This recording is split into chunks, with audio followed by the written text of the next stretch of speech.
The free market feeds the poor. Hi, I'm Dave Arnott, the Christian Economist.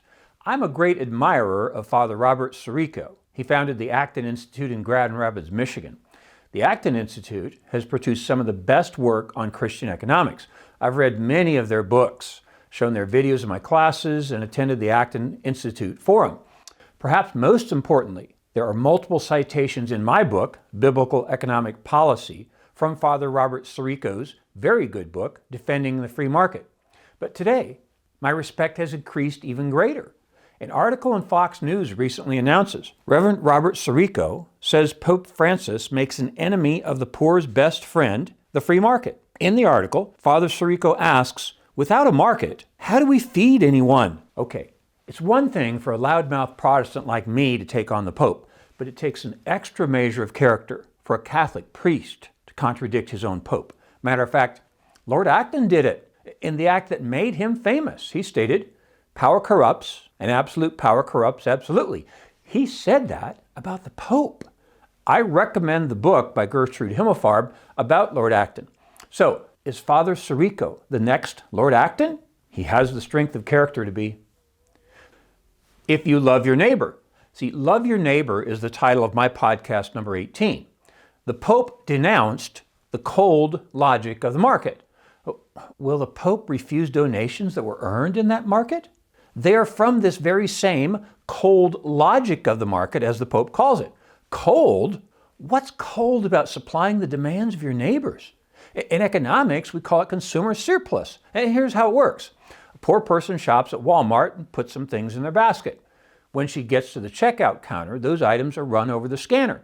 The customer stands at the counter and says, I would rather have this can of green beans than the 78 cents in my purse. She willingly makes the exchange. Who gets richer? Both. Walmart gets richer by the 78 cents, and the poor person gets richer by a can of beans. People who have not had economics would say that Walmart got richer because they got the 78 cents. That would be correct, that Walmart got richer financially, but the consumer gets richer by one can of beans. This information is old, but the last study I saw indicated that Walmart produced $2,600 in consumer surplus for every American family. See, the specific amount is not important. The concept is free market capitalist suppliers like Walmart make the poor richer by providing the highest quality goods at the lowest prices because they are in a competitive market. In his book, Economic Shalom, John Bolt writes, the biggest poverty reduction measure of all is liberalizing markets so that poor people get richer. Of course, by liberalizing markets, he means the free market. I was speaking at a university last week, and a student asked, but Walmart has billions of dollars. And I asked, how did they get those billions? They got the billions by providing consumer surplus for their neighbors. If you love your neighbor, you will supply the products and services she demands. If you love yourself, you'll make a profit while doing so. The Pope decries a system in which both parties get richer. So that means what? He would favor a system where one party gets richer while the other gets poorer?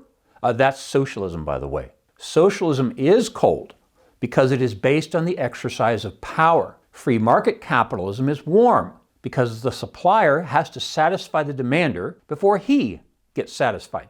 Let's think about Walmart again. They bought the land, built the store, hired the people, and stocked it with about $4 million worth of goods. All the consumer has to do is walk in, put some things in his basket. So, question, who served first? Walmart did. And to keep the customer, Walmart has to continually satisfy the customer. Markets are warm. The Pope claimed that markets were based on cold logic. Hold it. You may have noticed there's something of a race divide being attempted by race hustlers here in America. But Ginger and I noticed in our travels to and around North Carolina last week that we were treated very warmly by a number of black people. See, you have to assume that if the race divide is as wide as Black Lives Matter claim it is, that some of those people who served us in restaurants, hotels, and gas stations were blacks who hated whites. Why did they treat two white people so well? It's because they were participating in the free market. And they knew if they mistreated their customers, we would bolt for their competitors. You see, the Pope has it totally backwards. Markets are warm. Socialism is cold. In socialism, the government owns the means of production and distribution. Why should they treat their customers well? I hesitate to even call them customers, because in socialism, goods are redistributed from each according to his ability and to each according to his need. With government control of the market, there's no need to treat people well. People naturally treat each other badly. We unnaturally treat others well because we are induced to do so by the market. I unpack more details in podcast number 78, titled, Are We Born Good? By the way, the answer is no, we're not born good. We are born cold. We are made warm by the market. See, socialists are good at identifying needs. Police, fire, education, healthcare, but they're terrible at realizing that supply comes first. In his book, Biblical Economics, R.C. Sproul writes, under socialism, the rich get poorer and the poor get poorer. Under capitalism, the rich get richer and the poor get richer. He's right. Here's how Jonathan Witt wrote about this subject in the book, Counting the Cost. He says, free economies do a far better job than socialist economies at giving greedy people socially useful ways to get rich. Markets require interaction. Socialism does not. How about the quip, I'm from the government and I'm here to help? You know, that's a joke because the government is not here to help. For more on the helping government, I'll refer you to my podcast number 69 titled, Who Cares? You see, in a market, the supplier has to care for his demanders. If he doesn't, they'll take their demand to the competitor. But the Pope seems to disavow this. He seems to disavow the entire fallen nature. Without it, there'd be no Catholic Church. I'm as astounded as I was when I heard that Toys R Us gave money to Planned Parenthood. Think about that one. They donated money to a cause that decreased the size of their target market. Okay, the Pope seems to be doing the same thing. By denouncing free market capitalism, he's cutting the Catholic Church off from their supply of resources. See, socialism only works in two places, in heaven where they don't need it, and hell where they already have it. That was originally stated by Friedrich Holderman, but popularized by President Ronald Reagan. The Prophet Who Made a Profit is the title of my podcast number 2. Do you really think the Pope would denounce Jesus for making a profit while he worked with his dad for about 15 years, from the age of 15 to 30? We do not have documentation of that. But we assume that he followed his dad into the furniture or the construction business of some kind. By the way, what has the Catholic Church done for the poor? Hey, the answer is plenty. The Catholic Church has done a lot for the poor. But where did the resources come from? The Catholic Church doesn't run any businesses that create value. They simply accept donations from profit-making enterprises and redistribute them to the poor, which is a good thing to do, by the way. Look, let's make this very clear. The free market capitalist system is the only system that serves the poor. Churches who serve the poor do it with the money that's been given to them by for-profit entities. Think about it. How can a nonprofit make a profit? Without profit, there are no leftovers to give to organizations like the Catholic Church, so they cannot care for the poor. A socialist system has no profit. This is an economic law. You can change economic policy. You can't change economic law. From each according to his ability and to each according to his need produces no profit. Father Sirico is correct. The Pope's anti-market message leaves many wondering how food to nourish the hungry will be produced.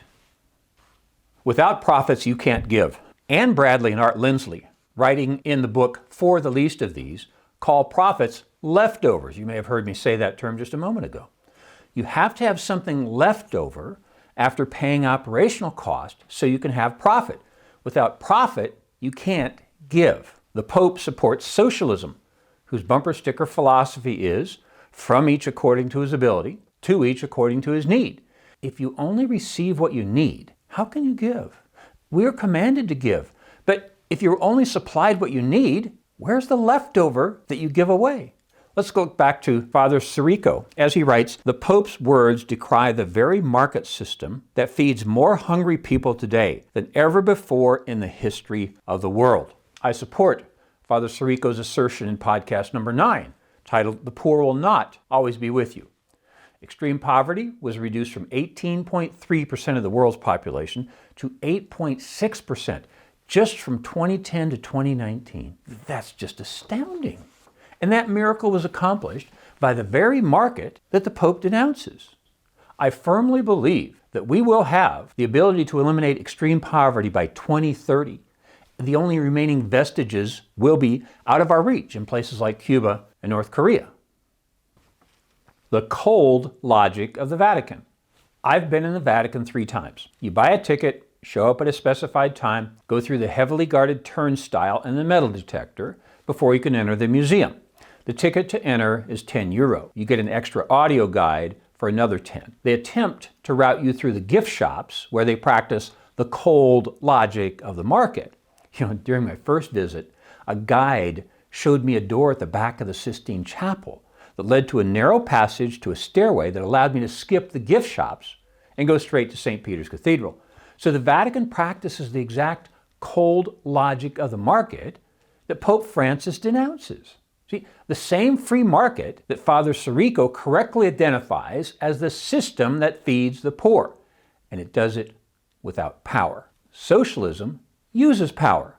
How about this observation? God wants you to be rich, but socialists don't. In his book, Wealth and Poverty from 1981, George Gilder writes, under a system of forced redistribution, the rich, aggressive, and ambitious gain their inevitable advantages not by giving, but by taking. The Pope certainly can't be endorsing that kind of system. But listen, many people who are new to economics make this same mistake. They don't realize that when you criticize free market capitalism, you're endorsing the kind of socialism that George Gilder was writing about in his book. You see, goods will get distributed somehow. A society only changes how they get distributed. George Gilder concludes, it is capitalism that best combines the desire and ability to do good and create value with the resources to accomplish these goals. I'll close with another quote from my new hero, Father Robert Sirico. Quote, as a priest, I am bewildered when my colleagues, even the Pope, out of a great moral intention, no doubt, nonetheless insist on making an enemy of the very institution that has and continues to be the most effective tool to fight hunger and poverty, the free market. I'm Dave Arnott, the Christian Economist. Fear God, tell the truth, earn a profit. See you next time. For more information, please visit us online at davearnott.com. If you have questions or suggestions for future podcasts, please submit them online or in the comment section below. Don't forget to like, share, and subscribe.